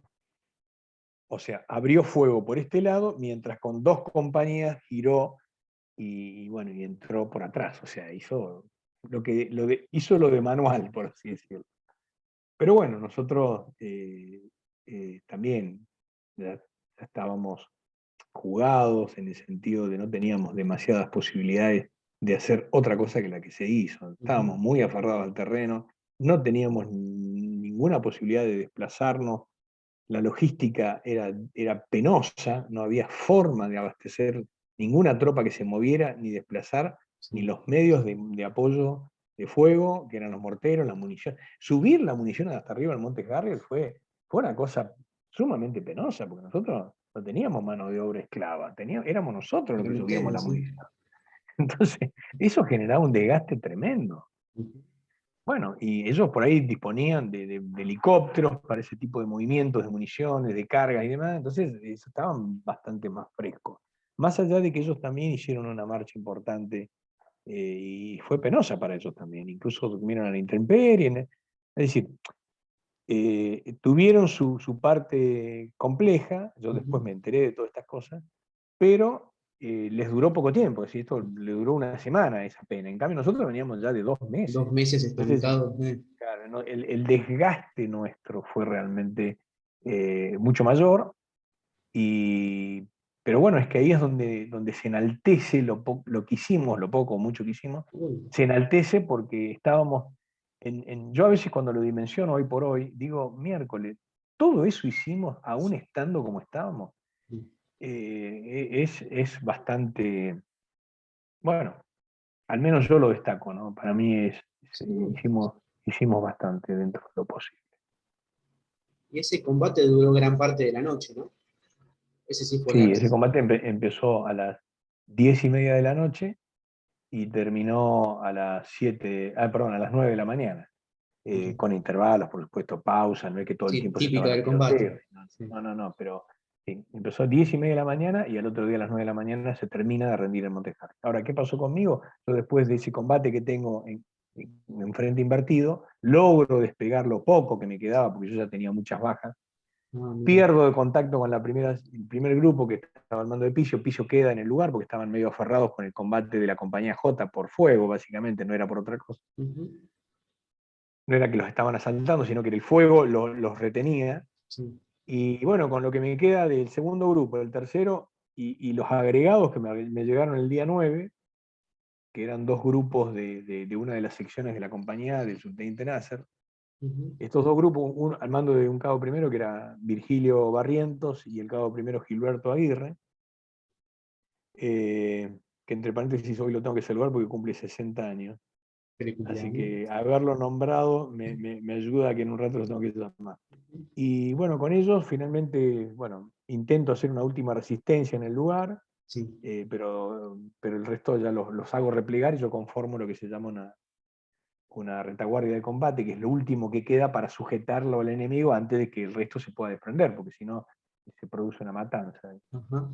Ahí me quedo con el soldado Flores y con un soldado de los del grupo de ellos, que no lo conocía, que era el soldado Salvatierra, Ujú. que me acuerdo que en el medio de la noche, así entre los disparos, las luces, las bengalas, las Sí, explosiones, le veo que tiene dos cejas enormes, era lo que veía y me recordaba de él, ¿no? Y yo le digo, lo tenía a mi derecha, a mi izquierda estaba Flores y él estaba a mi derecha, un poquito sí. más atrás. Y le digo, ¿quién sos vos? Y me mira el tipo y me dice, soldado Salvatierra, mi subteniente. Bueno, le digo, bueno, bárbaro. Dice, yo seguimos combatiendo. Pues yo no lo conocía. A ver, mis soldados, yo lo ve. Después de tanto tiempo estar ahí, uno ya Ujú. les veía la silueta y ya sabía quién Ya era. se viene, Con obvio. casco, sin casco, con capucha, con gorra, como sea, pues ya sabía quién era quién. Pero él no lo había Pero visto este, casi, pero casi ese no lo nunca. había visto nunca, porque él había llegado 2 días antes, entonces no lo tenía muy identificado.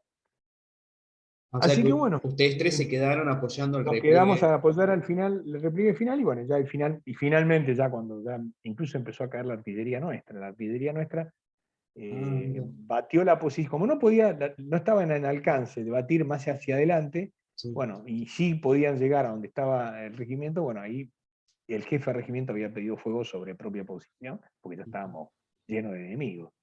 Entiendo. Entonces pidió fuego se pide así, fuego sobre la posición. Así que entre la artillería de inglesa y la argentina se volvió eso, No, el mira. peor del lugar de la tierra para estar. Un infierno. Eh, nada, terrible. Bueno, nos ¿Y terminamos se replegando. pueden replegar ustedes?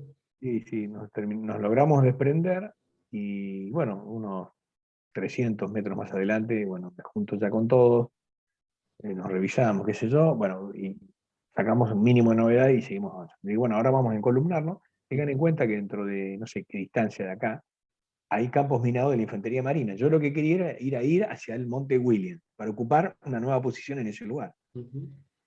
Yo sabía que estaban los infantes marina, pero yo no sabía exactamente ni quiénes eran, ni nunca había ido, nunca habíamos hecho coordinaciones, error mío y de los infantes marinos. O sea, Ujú. ninguno de los dos habíamos hecho lo que teníamos que hacer, que Entiendo. era tomar contacto. Exacto. Y menos enterarme de que había un campo minado y yo ni siquiera saber cuál era la calle para poder pasar por el campo minado. Con lo cual, bueno, tuve que deducir para dónde ir. Entonces me dije, bueno, me imaginé que el lugar más apto para avanzar, digo, ahí va a ser donde van a poner campo minado. Entonces, obviamente yo lo que busqué fue una suerte de pendiente para alejarme de la avenida natural de avance, del Bien. camino natural de avance. Bueno, finalmente, bueno, los hice encolumnar, les expliqué rápidamente, miren, si alguien pisa una mina hay que quedarse quieto, hay que volver sobre los pasos y hay que alejarse y hacer un rodeo porque evidentemente esta es la situación. Bueno, me termino colocando la cabeza por una cuestión no tanto de valentía, sino fundamentalmente porque pues lo tenía que hacer, tenía que Ujú. estar yo al frente, no me quedaba otra. Ujú. Entonces, bueno, me ubico y finalmente fui yo el que activó una carga explosiva, volé por los aires, quedé inconsciente, caigo aparentemente más dentro digamos, mucho más dentro del campo minado, por la Sí. voladura y la explosión y demás. Sí. Y bueno, y ahí es cuando se produce, ellos me cuentan, porque yo esto no lo pude vivir, Ujú.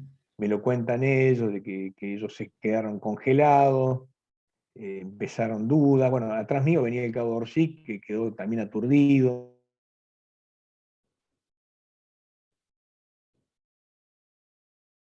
Deciden, no, hay que buscarlo. Así que, bueno, entran a riesgo de sus propias vidas y, Sí.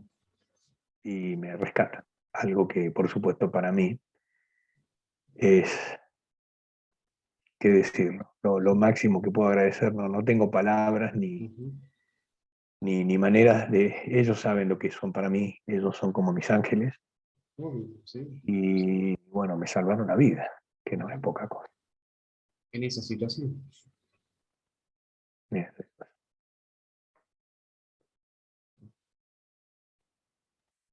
Y bueno, Y y después de eso me rescatan, yo más o menos calculo, nunca supe exactamente ujú. cuánto, pero calculo que al rato me entro en conciencia, intento tocarme tenía todo el sector izquierdo de mi cuerpo que estaba todo lesionado. Sí. Lo que me afectó fundamentalmente fue la onda expansiva. Mm. Yo creí durante muchos años que había pisado una mina antipersonal, pero ¿qué pasa? Las minas antipersonales en general lo que hacen es amputar una pierna. Ujú. Lo hacen ex profeso, está hecha la carga explosiva para eso, no para matar, sino para generar un herido gravísimo, porque lo que se busca es generar el pánico en el resto de la tropa, digamos, el resto de la fuerza. Pero porque si te mata, digamos, ya te mató. No hay, Sí, los no otros hay van a seguir pena. caminando. Claro, van a seguir. En cambio, un herido genera toda una carga logística. Está pensado a propósito.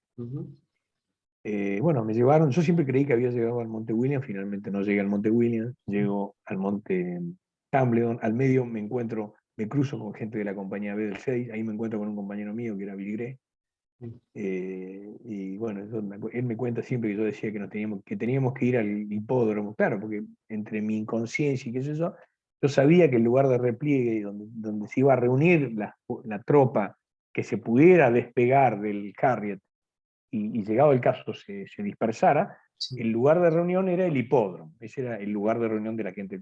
Entonces yo, entre mi estado, que ya estaba todo vendado y demás, les comentaba eso. Bueno, pero para mí la guerra terminó porque me llevaron al puesto de comando. No llegué al Williams, llegué al Tumbleton, me llevaron al puesto de comando del jefe de compañía Nácar, ahí me atendieron. Y después me evacuaron con los heridos que tenían yo y que los tenían ellos. O sea, es como que para mí, lo que sí fue durísimo y fue tremendo es despedirme de ellos que habían quedado ahí y la verdad, ya estábamos desarticulados como fracción. Pero bueno, de todas maneras, ellos recibieron la orden de ir a ocupar una posición detrás del Monte William. Cuando fueron, recibieron bombardeo inglés y ahí muere el último soldado mío, que es el soldado Epifanio Casco, y a partir de ahí ya directamente queda la sección totalmente diezmada y ya no hay más sección, ¿no? Porque ya estaban todos prácticamente, bueno, afectados. No tenían jefe, no había posibilidades, así que algunos de ellos quedaron y otros se replegaron a Puerto Argentino. En el caso mío me llevaron al hospital de Interfuerzas, me iban a hacer los primeros auxilios. Pero bueno, cuando yo llegué, me acuerdo, me llevaron en un Land Rover de la Infantería Marina, o que tenía la Infantería Marina. Cuando llego al hospital veo que era una imagen que más vale olvidar de lo que entraba ahí. Y yo, si bien estaba afectado, tampoco entendía que estaba gravemente herido, así que me quedé en un rincón hasta que finalmente me atendieron. Bueno, y una vez que me hicieron las curaciones de rigor, me mandaron al hospital de convalecientes. Y bueno, y ahí permanecí hasta el 14 de junio, que cuando empezó a la mañana un bombardeo sobre la bahía, me estalló la cabeza, dije acá yo no me voy a quedar, yo no me quedo dentro de una instalación porque, bueno, obviamente estaba totalmente desquiciado desde el punto de vista mental, porque, por la situación de la que habíamos vivido. Y bueno, me escapé, me escapé del hospital con otro subteniente que estaba ahí también herido bueno, me acuerdo que le pedíamos nuestro armamento al médico que estaba a cargo. No, nos dijo de todo, no me lo quiso dar, nos dijo de todo porque dijo que era, no sé, de todo nos dijo. No teníamos que por qué irnos si nosotros éramos heridos. Bueno, pero bueno, nosotros podíamos caminar y bueno, creímos que podíamos hacer algo más, pero en realidad salimos y no mucho más ya no se podía hacer porque ya en un ratito más creo que ya se corrió la bola de que, y la voz de que ya había un cese el fuego, así que y después me encontré con un jeep del capitán logístico del regimiento, el capitán Farinella, que me llevó a donde estaba el resto de lo que habían reunido del regimiento. Y bueno, y ahí me pude encontrar con el resto de mi sección que la había perdido la mañana del 12 de junio. Y bueno, Bien. y ahí terminó todo, porque ya prácticamente ya estaba todo tristemente finalizado, pero también hay que decirlo, más allá del terrible dolor de cómo había terminado todo, que fue una sensación que no la quisiera vivir nunca más, eh, después de semejante vivencia y después de todo lo que habíamos pasado, que terminara era un alivio, ¿no? Más allá de que estábamos sumamente dolidos por el resultado. Pero que terminara el suplicio también creo que fue un alivio para todos. Como sentimientos encontrados. Una Exacto. frustración del Sí, resultado por todo lo vivido, pero el sí, decir estoy exactamente. vivo. Sí, sí, exactamente así. Exactamente así. Muy contradictorio y muy humano también. Exacto. exacto. Y me imagino también lo que habrá sido el reencuentro con esa parte de tu sección. O sea, ellos al haber quedado como huérfanos, se puede decir, Sí, volver a encontrar sí, a su sí. jefe. Fue realmente, fue muy, muy lindo y bueno, estuvimos ahí después en un galpón juntos, eh, hasta que después yo me acuerdo, bueno, una vez que ya estaban todos bien y estábamos comidos, ya estábamos bajo techo, Ah, ya había terminado la guerra sí. prácticamente. Me acuerdo, me encontré con un compañero y fuimos y dormimos en donde yo había ido un día, donde estaba gente de la policía militar, y bueno, ahí me metí en ese garage, me acuerdo, y que estaba enfrente de la bahía, y bueno, y ahí dormimos una noche, o 2 noches creo que dormimos. Ujú. Sí, y lo raro es que estábamos armados, me acuerdo que estábamos con la pistola todavía los oficiales, y Sí. no sé qué se pasaban, armados, todo. Es decir, nos cruzábamos No todos, pasaba nada. era muy loco, era muy loco, realmente era una cosa surrealista, pero total. Cuando horas ¿No? antes estaban intentando Cuando cada uno matar horas al otro. antes, y si podíamos matarnos, lo hacíamos. Pero bueno, y estas cosas también tiene esta historia. ¿Y vos cómo volviste al continente? Volví en el buque Canberra. Ajá. Cuando subo al Canberra, bueno, había distintos puntos de chequeo donde los revisaban a los prisioneros. Ujú. Finalmente yo venía pasando, yo tenía 5 rollos de fotos, eh, y la libreta, que era el diario de guerra. Sí. Y bueno, finalmente en la cubierta del Canberra, ya antes de entrar en la zona de camarotes, ahí en la última requisa me encuentran un rollo de fotos. Me acuerdo que me desvisten completamente, una situación bastante vejante, pero bueno, lo más Sí. triste no fue que me sacaran la ropa, sino perder los rollos de fotos bueno, y que los tiraran en una pila. Me acuerdo, los depositaron como en una pila de rollos de fotos que se ve que iban encontrando. Ajá. Yo siempre dije que, bueno, que esas fotografías, esos son muy prolijos, son gente de cultura milenaria y son muy, muy prolijos, y no la han tirado al mar. Esos rollos deben haber sido guardados, calculos entregados al área de inteligencia, y bueno, Seguro. Sí. y siguen todavía a veces apareciendo alguna información, fotografía y demás.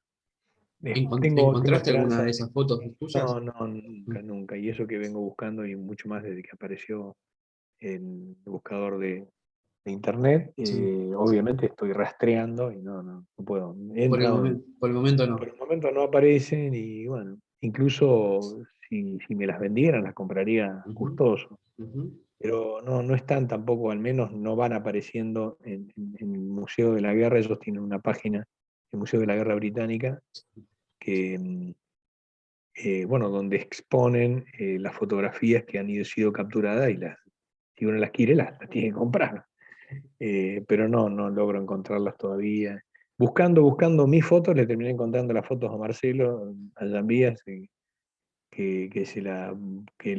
un inglés había editado un libro que decía en la última página, estaban las fotos de él, y decía, me gustaría algún día devolvérsela. Bueno, me llama un día alguien, contacto, eh, y me dice, Lautaro, creo que te encontré la foto. Y cuando me muestran la foto, no, le digo, no soy yo, es Marcelo. La foto icónica donde él está con el fusil así, Sí, que está con el así en cigarrillo. la espalda, el estilo pucho, el casco. Bueno, es una foto muy icónica de Marcelo. Y bueno, pero por lo menos le encontré la foto. Por lo menos, Así que sí. incluso creo que se enteró la historia esta, no sé si la BBC o también alguna de estas periodísticas importantes del Reino Unido, Sí. y bueno, y le pagó el viaje a inglés, que se llamaba apellido Taylor, y a Marcelo, para Eso que el inglés en el lugar le entregara el álbum, ¿no? Fue es también increíble. Sí. muy increíble, y bueno, para Marcelo fue algo muy, muy importante. Es como cerrar una historia. Es como cerrar una historia. Sí, sí. Además el inglés es bastante, digamos, un caballero, porque el tipo le quería devolver las fotos, porque él dice que las había encontrado en la posición, que había encontrado un rollo, una máquina de fotos que tenía un rollo adentro. Y el tipo se lo llevó, Sí. cuando volvió a Inglaterra lo reveló y encontró la foto. Pero Y, bueno, pe- y- pasaron más de 30 años hasta que finalmente pudo encontrar al dueño de la foto. exacto, exacto. Y con la libretita de No, la guerra. libreta, gracias a Dios, la pude. me la quisieron sacar también, pero ya ahí ya entré en estado catatónico y creo que si perdía la libreta me mataban porque yo ya estaba loco Sí. y bueno, el guardia era un soldado y el tipo cargó y medio que ya me quería abrir fuego porque yo ya medio estaba enloquecido, no entregarle la libreta, estaba medio forcejeando con él, hasta que vino un suboficial, que yo estimo que haya sido un sargento primero, sargento mayor, no sé, algo de jerarquía dentro de los suboficiales, Sí. con mucho más experiencia y criterio, miró la libreta, la hojeó así y dijo, además vio que yo era un subteniente, yo no era un general, Ujú. esto no era el plan de campaña de la Argentina para recuperar Malvinas. Entonces Exacto. agarró el tipo, me la tiró y bueno, obviamente yo la agarré y bueno, y le decía permanentemente que era un diario personal, Ujú. que además me asistía a la Convención de Ginebra, yo en eso lo tenía claro. Ah, mira. La Convención de Ginebra, digamos, te asiste en que no pierda los efectos personales. Un prisionero tiene que mantener sus efectos personales. Pero bueno, cuando uno es prisionero, Es muchos prisionero. derechos no, muchos derechos no tenés. Te entiendo. Eh, pero bueno, el tipo este, gracias a Dios, me la pude recuperar la libreta, la tuve a la libreta, la traje a la libreta, la tengo a la libreta. Mm. Y siempre digo que es quizás uno de los tesoros más grandes que yo puedo haber traído de Malvinas, porque, Ujú. bueno, ahí está escrito las vivencias diarias, porque era una cronología diaria, Sí, que después, bueno, sirvieron de base para el libro. para escribir el libro Malvinas en primera línea. Ujú. Y así se termina entonces. Y así se termina, sí. Obviamente, bueno, termina la guerra en su fase armada y empieza Mm. otra guerra que fue la vuelta, que bueno, para nosotros sigue siendo muy dura y a veces más dura que la misma.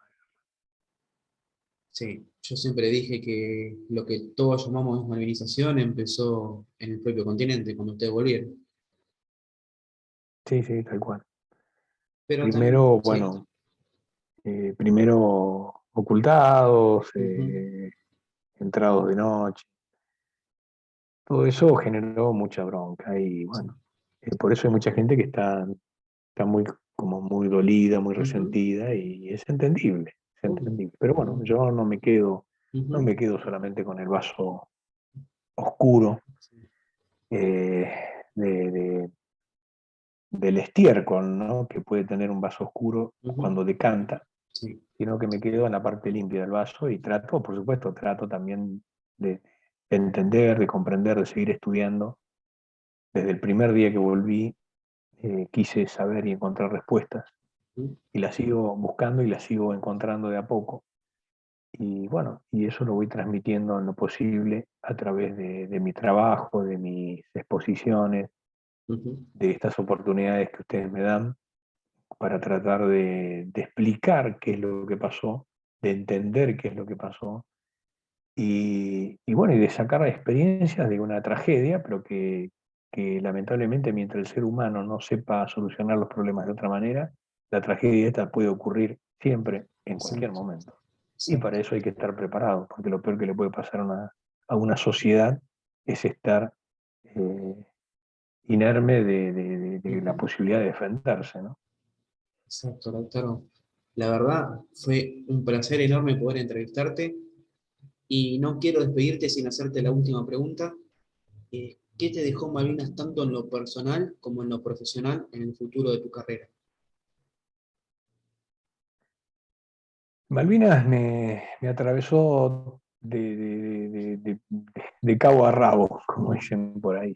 Sí, Me marcó para siempre, no pasa un solo día de mi vida sin que algo de Malvinas entre en mi cabeza, yo no me puedo olvidar ujú, nunca de mis seis caídos, ellos están conmigo en este momento, están acá, ujú, no me abandonan nunca. Y, y bueno, Malvinas en mi carrera significó muchísimo. Lo que pasa es que lamentablemente los primeros años y, y hasta avanzada la carrera, nosotros éramos lo que habíamos perdido, entonces parecía que mucho no teníamos para enseñar y sin embargo teníamos muchísimo para transmitir. Exacto. No se nos ocupó como deberíamos haber sido ocupados Ujú. en transmitir enseñanzas y tratar de entender qué había pasado. Entonces fue duro también, muy duro, permanecer en la fuerza aún siendo veterano, porque, bueno, solamente una parte de las Fuerzas Armadas habían entrado en acción, el resto no, con lo Ujú. cual había una mirada muy, muy mezquina, muy dura hacia nosotros, muy crítica, y sin embargo, nosotros eh, éramos la parte táctica de la guerra. El problema fue generado en los niveles estratégicos, y donde ahí es donde no se resolvieron los problemas, no hubo una conjuntez, un trabajo conjunto serio, Ujú. y las consecuencias las pagamos nosotros. Eh, entonces, ¿pero qué pasa? Esto es más o menos como cuando en una familia hay un problema y todo el mundo lo quiere tapar, porque destapar el problema es sentir dolor y a Sí, alguien le va a pegar el dolor ese. Entonces, todo el mundo, ¿qué hace? Mira para otro lado, sigue tapando la mugre bajo la alfombra, eh, y que el tiempo diga y cure las cosas. No, y el tiempo no lo cura. El tiempo sí, lo único que hace es prolongar la agonía. ujú. Pero en algún momento hay que como sociedad también, porque acá, a ver, Malvinas no deja enseñanza solamente en el plano militar. El Ujú. que cree eso es un ingenuo. La guerra es un producto de la política. La guerra es política. Ujú. Y la guerra de Malvinas no terminó. ¿Por qué no terminó? Y con esto no hay que escandalizarse, ni mucho menos, porque el conflicto continúa. Es decir, la pregunta es, ¿nosotros hoy reclamamos Malvinas? Sí, Sí. ¿Los ingleses hoy nos quieren entregar Malvinas? No. Entonces la pregunta es, ¿y entonces qué pasa? sí, Bueno, el hay un conflicto. conflicto. El conflicto continúa. Ujú. Ahora, está bueno, en los gobernantes, en la clase dirigente, prepararse de la mejor manera posible como país para encontrar el camino que siempre sea la paz en lo posible y fundamentalmente, y te lo dice alguien que estuvo en la guerra y que no quiere más la guerra, Ujú. porque la guerra la sufren los soldados, pero es necesario hacer algo. Sí. No solamente declamar, porque declamar es agarrar un micrófono y decir las Malvinas son argentinas, y esto y lo otro, y la Queda verdad, ahí. eso no termina siendo más que algo declamatorio. Ujú. Hay que trazar estrategias, hay que revertir el país y tratar de fortalecerlo en todos los aspectos para estar mejor parados a la hora de negociar. No se puede negociar en una desigualdad de condiciones y siendo un país periférico y cada vez más periférico. Ujú. Es muy difícil que realmente se nos tome con En seriedad serio. o darle alguna alternativa a los kelpers, que en el fondo hoy ya son ciudadanos británicos, Ujú. pero ellos saben que viven en otra punta del mundo con respecto a las islas centrales Sí. de la Gran Bretaña. Y bueno, es necesario encontrarle una solución, en realidad. Y este problema no solamente se agota con las Islas Malvinas, sino están involucrados en el paquete las Islas Georgias y las Sandwich, Son- Ujú. que también son parte del mismo conflicto. Sí. Y después, para rematarlo, Ujú. todo esto está relacionado con la Antártida, porque la pretensión británica del territorio antártico británico se sustenta en las islas que acabo de mencionar. Es Son decir, la puerta de por la eso Antártida. es, claro, por eso es que ellos intentan sostener su posición de las Islas Malvinas, Ujú. Georgias y Sandwich, porque sin esa presencia ellos se le caería digamos, el sustento o el fundamento por lo cual piden la Antártida. Ujú. Es decir, que nuestra situación no es compleja, es demasiado compleja para no atenderla. Y Exactamente. bueno, entonces es importante de a poco entender cómo funciona el mundo no funciona como uno quiere, el mundo funciona como funciona. Y uno hay Y que si adaptarse. creemos que todo va a girar alrededor de nuestro ombligo, estamos equivocados. Es necesario tomar esto con seriedad, Ujú. realmente difundirlo, educar a las nuevas generaciones, explicarles, no llevarlos a creer que hay que hacer la guerra, porque no es esa la realidad, pero tampoco ser tan ingenuos de que porque nosotros expresemos solamente lo que expresemos a través de la palabra, la cosa se va a solucionar. No, esto hay que ser un conjunto de estrategias que tienen que ser planificadas en los más altos niveles, con gente capacitada, con gente estudiosa e interdisciplinaria, que, bueno, que determine cuál es el mejor camino para alcanzar el objetivo que está en la Constitución Nacional, y que es la restitución de los territorios. De lo contrario, perdón, de los territorios y del mar circundante a esos territorios. Ujú. Porque es impresionante la cantidad de mar que está relacionado alrededor de esos territorios, con las 200 millas que se perderían si finalmente, eh, digamos, el conflicto queda en manos de ellos. Sí. Por eso es que vuelvo a repetir, la guerra de Malvinas terminó en su fase armada. Ahora, continúa el conflicto hoy. Hoy sigue continuando, y yo quisiera que no fuera así, me encantaría que esto terminara de alguna manera, pero Ujú. yo tristemente digo que va a terminar de dos maneras. O el día que ningún argentino levante la bandera de que las Malvinas son argentinas, o el Ujú. día que los ingleses nos devuelvan así. Ese día finalmente va a terminar el conflicto. Entiendo. Y la verdad me encantó tu análisis. Fue profundo, pero se entendió. Y fue una muy buena manera de poder terminar esta charla que tuvimos. Sinceramente, te agradezco mucho, Lautaro, por tu tiempo y porque nos dejes conocer un poquito más de lo que fue tu historia.